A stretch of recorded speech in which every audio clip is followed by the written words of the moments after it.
آج کے زمانے میں یہ بات پورے زور سے کہی جاتی ہے کہ جب آپ نے راز بتا دیا تو پھر وہ راز نہیں رہا، اور واقعتاً آج ایسے ہی ہے، لیکن ماضی میں ایسا نہیں ہوتا تھا۔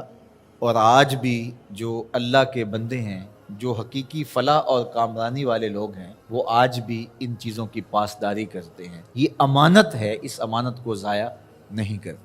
اسی طرح آپ جو کام کرنے جا رہے ہیں، جو آپ کا ذمہ لگایا گیا، تاکہ مزدور 8 گھنٹے کی ڈیوٹی ہے تو وہ اس کے اندر کم چور بن جائے، تو وہ بھی امانت کے اندر خیانت کر رہا ہے۔ دفتری ذمہ داریاں ہیں تو وہ ان کو نہ نبھائیں، سارا دن سائلین باہر دھکے کھا رہے ہوتے ہیں اور اندر میٹنگز چل رہی ہوتی ہیں۔ آپ کو منصب دیا گیا تھا لوگوں کی ضرورتوں کو پورا کرنے کے لیے، آپ کی ذمہ داریوں میں یہ چیز شامل ہے کہ آنے والے لوگوں کی ضرورت کو پورا کریں، تو یہ امانت کے زمرے میں آتا ہے۔ ممبر و محراب یہ بھی ایک ذمہ داری ہے، اس کے جو تقاضے ہیں اس کو نبھانا پڑے گا، اور اگر نہیں نبھاتے ہیں تو آپ اس امانت کو صحیح طرح ادا نہیں کر سکتے۔ تو اس سے صرف مالی امانات ہی مراد نہیں ہے، اس سے ہر وہ چیز جو اس زمرے میں ہو اس کو شمار کیا جائے گا۔ اور یہ بات اچھی طرح ذہن میں رکھی جائے کہ امانتیں سپرد ہی ان کو کرنی چاہیے کہ جو امانتوں کو ادا کرنے کی اہلیت رکھتے ہیں۔ ان لوگوں کو معاملات سپرد کر دیے جائیں جو ان معاملات کو نبھانے کی اہلیت ہی نہیں رکھتے، تو پھر نتیجہ کیا ہوگا کہ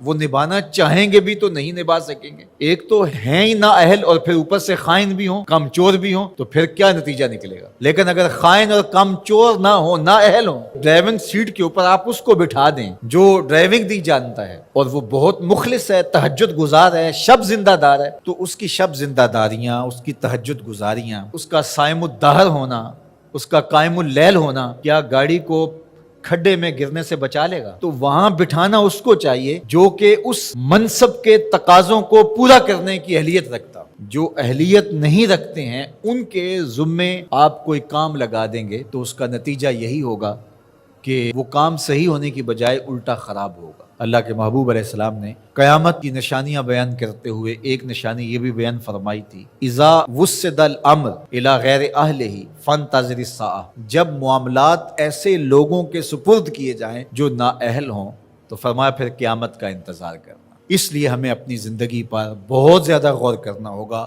جو میرے ذمے کام ہے میں اس کو نبھاؤں اور اس کو دل و جان سے نبھاؤں۔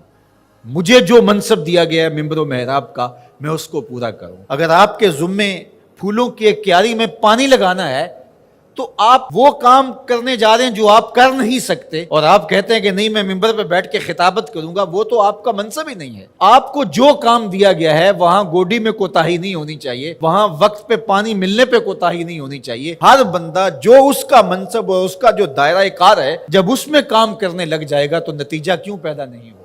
یہاں مسئلہ یہ ہے کہ ہر بندہ کہتا ہے کہ میں یہ کروں گا جو وہ کر ہی نہیں سکتا ہے، اور کچھ لوگ توقع بھی لگا کے بیٹھتے ہیں اور ہم حیران ہوتے ہیں کہ یہ کس طرح ہو سکتا ہے، جو ضابطہ اس کے مطابق ہی کام ہوتے ہیں۔ تو اللہ تعالیٰ جل شانہ اس قوم کی حالت نہیں بدلتا جو اپنی حالت خود بدلنے کے لیے آمادہ نہیں ہوتی۔ آج امت مسلمہ کا مسئلہ یہ ہے کہ امت مسلمہ میں وہ صلاحیتیں جو ہونی چاہیے تھی ایک تو مفقود ہیں، دوسرا تقسیم کار نہ ہونے کی وجہ سے آج امت لڑکتی چلی جا رہی ہے، اور آج ہم وہاں کھڑے ہیں جہاں میں کھڑا نہیں ہونا چاہیے تھا۔ خدا کرے کہ اس چمن میں بہار آئے اور یہ امت پھر فروغ پائے، اور اگر ہم اپنے حصے کا کام نہیں کریں گے تو اللہ تعالیٰ جل شانہ اس دین کو کبھی مٹنے نہیں دے گا۔ یہ بات ذہن میں رکھیے گا، یہ دین غالب ہی رہے گا، یہ دین ہمارا محتاج نہیں ہے۔ اللہ ہماری جگہ کسی اور شخص کو لے آئے گا اور اس کے ذریعے سے دین کو غالب کرے گا۔ اس لیے ہم نے اپنے حصے کا کام کرنا ہے، اس کو کبھی بھی ترک نہیں کرنا ہے۔ تو بات امانت کی چلی، تو امانت صرف مال کی نہیں ہوتی۔ آپ کے پاس کوئی گٹھڑی رکھ گیا، آپ کے پاس جو ہے وہ کوئی پیسہ روپیہ رکھ دیا تو وہی امانت نہیں ہوتی۔ آپ کی صلاحیتیں بھی امانت ہیں، اور آپ کا منصب بھی امانت ہے۔ آپ پر جو لوگوں نے توقع کی، ٹرسٹ کیا، وہ بھی امانت ہے۔